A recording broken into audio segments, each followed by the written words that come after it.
Bonjour, bon réveil, j'espère que vous allez bien. C'est dur de se réveiller tous les jours avec une conception différente des choses, après rude réflexion sur la même situation, voire même d'autres situations, et avoir appliqué toutes les solutions obtenues lors de nos différentes introspections tous les jours, pour se rendre finalement compte que c'est pas nous le véritable problème, mais nos émotions. Il suffisait juste de réfléchir avec le mental qu'avec le cœur. Suivre juste la logique tout en étant humblement conscient de nos principes. Être soi-même la seule personne qui nous juge, car on sait qui on est. C'est peut-être toi, c'est peut-être moi, car il a été dit que nous sommes responsables de tout ce qui nous arrive, que ce soit volontaire ou involontaire. Et si l'on accusait le refus de se donner le privilège du temps, du silence, de l'absence, ou tout simplement s'éloigner, c'est peut-être le lieu, l'entourage, voire même la personne qui est face de nous. Le plus important, c'est de privilégier la notion que l'on a de nous-mêmes. Surtout privilégier nos intentions, car c'est la seule chose que personne ne connaît, à part nous, bien sûr, et agir de manière à ce que les sentiments négatifs ne nous atteignent plus, justement parce qu'on se connaît. Être responsable et maître de nos propres actions tout en gardant à l'esprit que le pire aurait été ne rien faire face à ce qui nous condamne. Le meilleur, c'est le sentiment de paix qu'on ressent quand on sait qu'on a tout essayé. Un réveil, une nouvelle conception des choses. Je me reconnecte avec mon moi intérieur, tout en gardant à l'esprit que toute chose qui nous arrive est déjà écrite. L'introspection que j'ai eue aujourd'hui est la meilleure introspection de tous ces réveils rudes, complexes, avec le sentiment négatif de croire qu'on était différent, que ce soit par de mauvaises interprétations, nos propres actions, nos pensées négatives et des choses qu'on nous fait croire. Barakallahu fik. Bisous.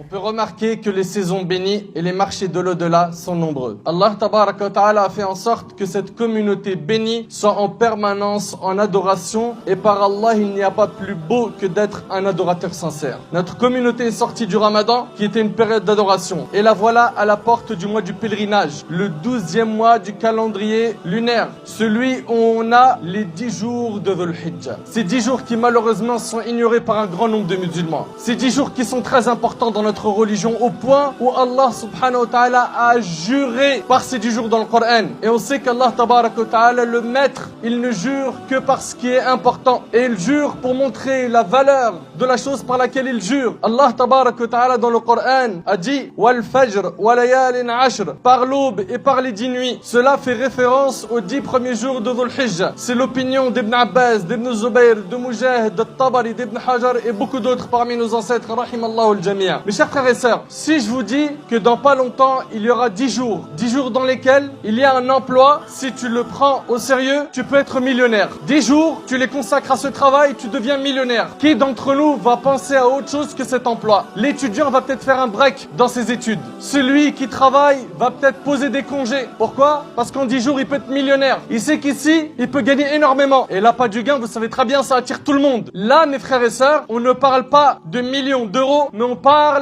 de grandes récompenses auprès d'Allah subhanahu wa ta'ala. On parle d'une occasion en or où tu peux te racheter auprès d'Allah. On parle d'une occasion où tu peux te réconcilier avec ton maître. Le prophète sallallahu alayhi wa sallam a dit: les meilleurs jours de ce monde sont les 10 jours de Dhul Hijjah. Et quand on dit les 10 jours, est-ce qu'on parle de la première décade, la deuxième ou la troisième? On parle de la première, c'est-à-dire c'est les 10 premiers jours du mois de Dhul Hijjah qui arrivent dans quelques jours, bi'idhnillah. Malheureusement, un grand nombre de musulmans sont insouciants face à ces occasions en or où on peut gagner beaucoup. Vous savez, mes frères et sœurs, quand quelqu'un va chez le médecin et que le médecin, en le consultant, il s'aperçoit qu'il a au départ une petite maladie. Puis, il continue à creuser et le médecin voit une autre maladie. Et il continue à creuser jusqu'à ce qu'il voit un cancer. On est bien d'accord que ce médecin va d'abord traiter le cancer avant les autres maladies. Pourquoi? Il va fonctionner par ordre de priorité. Nous, malheureusement, on a plein de problèmes, on a plein de mashakil. On a des épreuves dans le travail, des épreuves dans nos familles, des épreuves de santé, des épreuves dans le couple, des épreuves, on en a, en veux-tu, en voilà. Mais la plus grande épreuve qu'on a et face à laquelle nous sommes insouciants, c'est qu'on s'est éloigné d'Allah et on s'est attaché à ce bas monde. Et s'il y a quelque chose à soigner en priorité, C'est ça, c'est le plus grand problème qui nous a touchés. L'attachement aveugle à cette dunya, au point où on ne pense plus à l'akhira, l'au-delà. On a vendu l'au-delà pour un vil bas monde, pour un petit peu d'argent, pour le pouvoir, pour la notoriété. On est prêt à lâcher notre religion et on se plaint des problèmes. Tu n'as pas soigné le plus grand de tes problèmes, à savoir ta relation bancale avec Allah. Dans quelques jours, on va accueillir les 10 jours de Dhul Hijjah. Ces 10 jours qui ont un grand mérite. Ibn Hajar, rahimallah, il dit que ces 10 jours ont une particularité spéciale. Vous savez c'est quoi? C'est que toutes les adorations sont réunies dans ces 10 jours. Dans ces 10 jours, on peut faire le hajj. Dans ces 10 jours, on peut faire l'aumône. On peut jeûner, on peut prier, on peut faire toutes les adorations. Est-ce qu'on a une motivation qui est de taille pour accueillir ces 10 jours? Ou est-ce qu'on est psychologiquement en vacances? Le croyant ne fait jamais l'erreur de mettre son âme en vacances. Ne fais pas souffrir ton âme en la détachant d'Allah. T'as beau avoir tout le matériel du monde et d'aller dans les plus belles destinations de la terre, tant que tu es détaché d'Allah subhanahu wa ta'ala, tu ne goûteras pas à l'apaisement de ton cœur.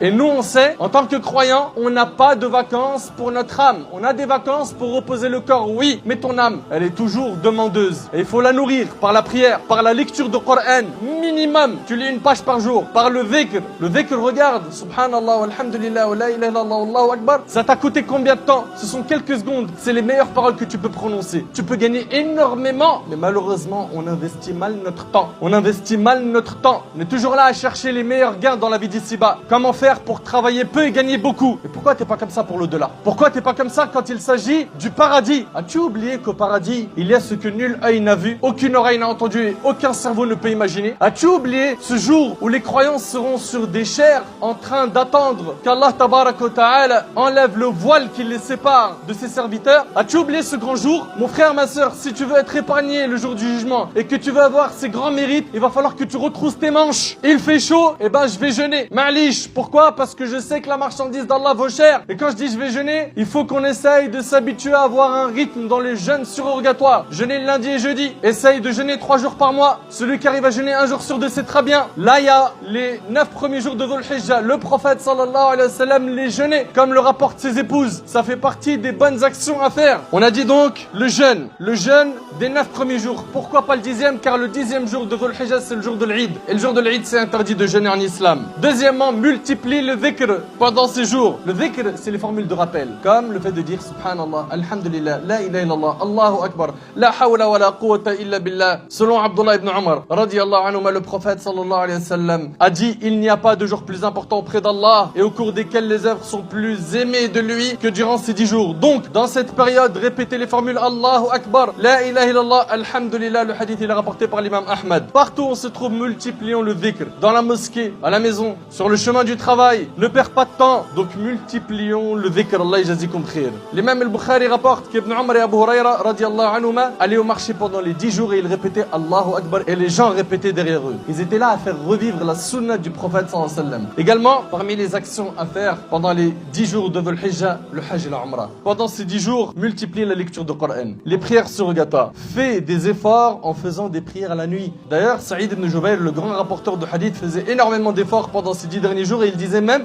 n'éteignez pas vos lampes pendant les 10 dernières nuits de Dhul Hijjah. Également, l'aumône et les liens de famille. Également, se repentir régulièrement. La multiplication des demandes de pardon. Le fait de réparer les injustices commises. Préserver ses sens, surtout l'ouïe, la vue et la langue. Le dua.